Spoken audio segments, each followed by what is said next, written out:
Now we're switching gears and getting a little bit more spontaneous.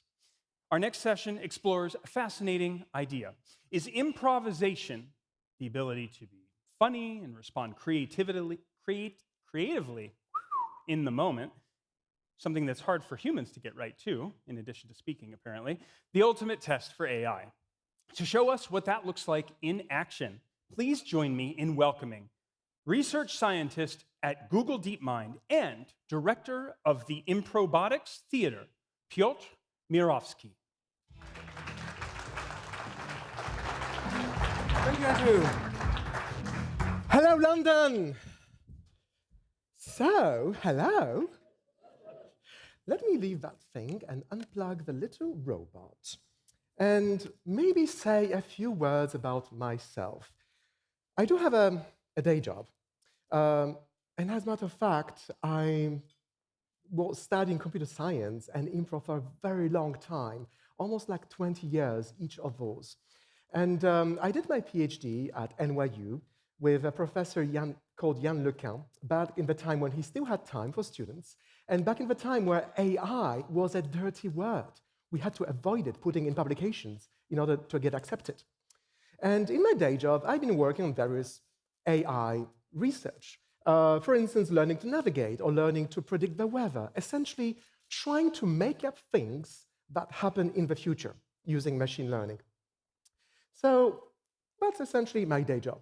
But in the evening, I've been going to theatre school, to drama school in London, and also doing improv comedy as well. I really love theatre and I love improvisation because improvisation is one way to really engage and connect with the audience.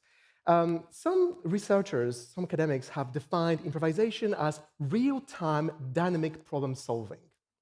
Other academics like Viola Spolin and Keith Johnstone have talked about spontaneity, being a 6-year-old again, and doing the most obvious thing, which is surprisingly difficult once you become an adult.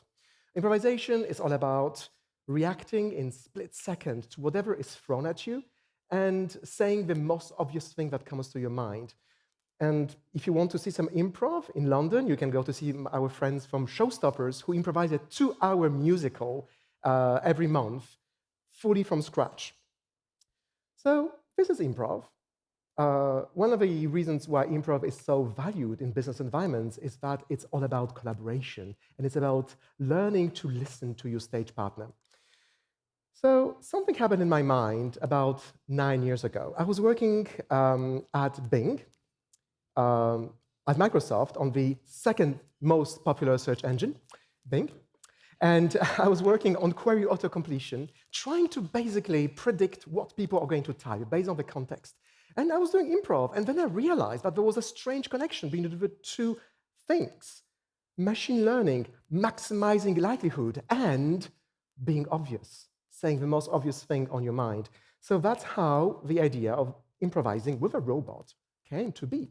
So I built an AI. I trained a language model on the dialogue from 100,000 films, from open subtitles. That was 8 years ago. And I brought this on stage. And I called the AI and the robot Alex, Artificial Language Experiment. And the way this worked, I had a microphone.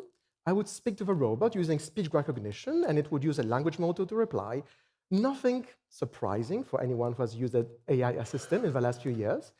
And of course, the AI would take typically, 5 seconds to come up with an answer, which seemed an eternity on stage. So I had to actually make up for that. I was improvising alone, but soon after, I met someone fantastic, Corey Mathewson, a PhD student in robotics in Alberta, in Edmonton, Alberta, an improviser at the Rapid Fire Theatre, who had the same idea. So I wrote to him a 3,000-word email. He flew to London the day after. We met, we became friends. It was the beginning of a beautiful friendship, and we started working together.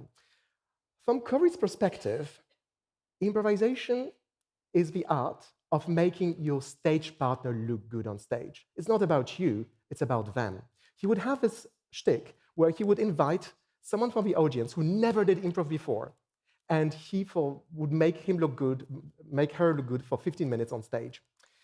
So we created this company, Improbotics, Human Machine, and we started doing improv shows remotely via Zoom or Skype. And we had this show in London and Portland, Oregon, 8 time zones apart, or that's what we thought, until we realized the day before that actually, daylight saving time is not always coordinated. So that created a bit of a logistical problem. The previous show overran. We didn't have time to check the microphone levels. The robot literally crashed and burned on stage. Everything was going wrong. And the reviewer came, and they wrote 2 stars, chaotic, never work with robots. To a PhD student in robotics and to someone who was working on robots in his daytime. Did we listen? Absolutely not. So we created this theater company where we actually replaced the robot by humans getting lines via an earpiece from the AI and essentially becoming the embodiment, the cyborg, improvising with all the humans on stage. And that's how it looks in practice. We have an AI system that generates lots of candidates, lots of suggestions. There is a curator, a human in the loop, who is choosing the best lines, the least offensive, or maybe the ones that make most sense. And we want to show that to the audience because we want to make sure that the audience understands that AI is not about an oracle giving an answer, but it's about a stochastic parrot generating answers all the time. And it's up to you to choose the best one. And one of the improvisers wears a headset, and they deliver the lines with physicality, emotional expression, etc. We have been evolving the format. We have created 4 different companies in 4 different countries. We have been publishing academic research on the subject in human-computer interaction.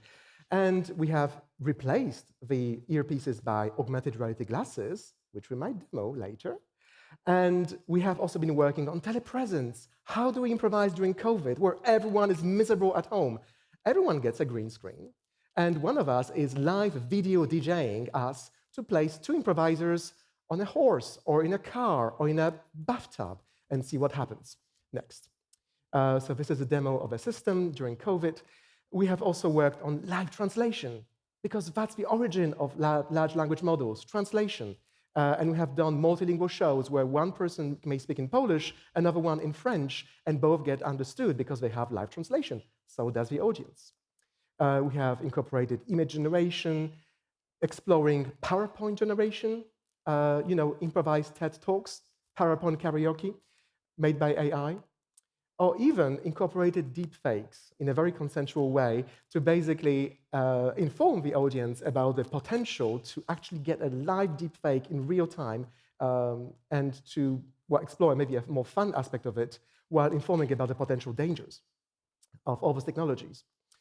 This is something I've been doing on my side, but I've also incorporated it in my day job, working on social technical aspects of AI. For instance, 3 years ago, we worked on script writing and playwriting using large language models before ChatGPT was released, and we partnered with playwrights and screenwriters to explore the potentials of the tools and its limitations. Or we have also been talking to comedians and to artists about all the possible uses of AI that empower the artists instead of replacing them. And that's all that I have to say. But I believe that Andrew has a few more questions. So welcome back, Andrew. All right. So all of this is fantastic. Thank I just you. want to say I'm a drummer. Okay, so we start with the fundamentals of jazz when you learn how to play drums, and so improvisation is a core component of that, and I love that. I want to ask you, so how much of AI is art versus science? And I'm thinking more about your day job than I am about this. How much of AI is art instead of science? I think there's a lot of an artistic approach to AI that is very useful in understanding the affordances. I've been very lucky to meet many artists working with AI in 2016 who have been exploring the glitch aesthetic and everything that doesn't work with AI to actually make work of art out of that. And they literally build upon the work on explaining AI, explaining convolutional networks.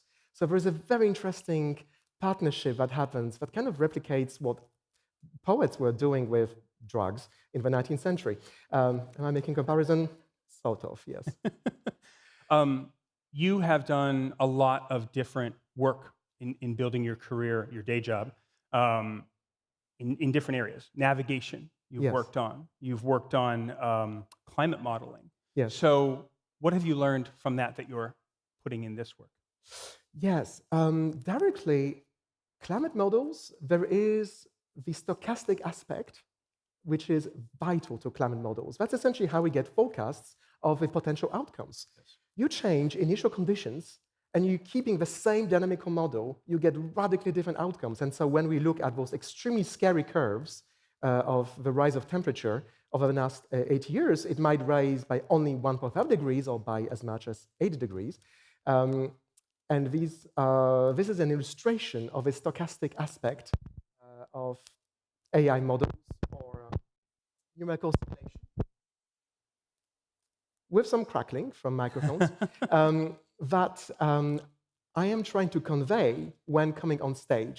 Right. And in improv, this is the same principle, that we listen to minute details in somebody's conversation, in what happens on stage, what happens in the audience, and we get influenced by that, and we use it in our creative practice to get inspired and to radically change the outcome of a scene. Yeah. So there are huge parallels here. Fantastic. Well, we've only got 3 minutes left, so why don't we actually try this thing? What do you think, folks? Yes. Let's improv. All right. Let's do it. So what I have here is a little bit of a system that will help Andrew improvise. So, Andrew, have you done theater or improv? What's that? Have you done improv and theater? I have done theater in high school, but it's been a long time, folks. Yes. Have you been terrified by having to remember your lines? Oh, who isn't? Who isn't? Whose line is it anyway? Yes, yes. Well, should I tell them what I'm seeing? Yes, what you're seeing right now on these augmented reality glasses is lines generated by AI. And from now on, Andrew, if you may hold this phone, yes, of course. you can only say AI-generated lines. So let's see how this is going. And if... All right, so I am typing a prompt, activating the system. Don't I look fashionable, eh? All right, rebooting the system. This is a live demo. It's coming up.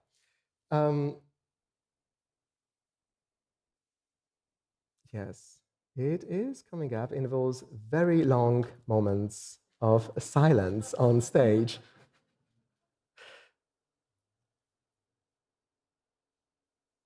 So what I see are a bunch of different options in my glasses.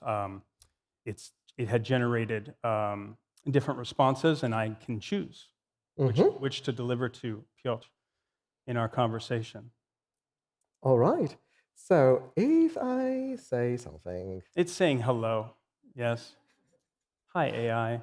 Nice to be here. Well... Hello. Hello, Andrew. From now on, you are only controlled by AI. You can only say lines that you see in front of you. We are here at the convention center, and let's imagine that we are at a bar. You want some drink? Can I help you? Sounds ambitious, Piotr. All right. I knew you would think that, Andrew. Yeah. Well, here's your Negroni. Oh, thank you. Right, Andrew. We've been good friends. We've been living in New York 15 years ago and enjoying the city. Is there something that you really remember and that inspired you when you were in New York? Oh, the rats. The rats, of course. Well, and that is the end of the show. Thank you very much. Thank you, Andrew. Of course. All right. Let me pull this down and get out of the stage. You've been fantastic. Thank you. Thank you, everyone.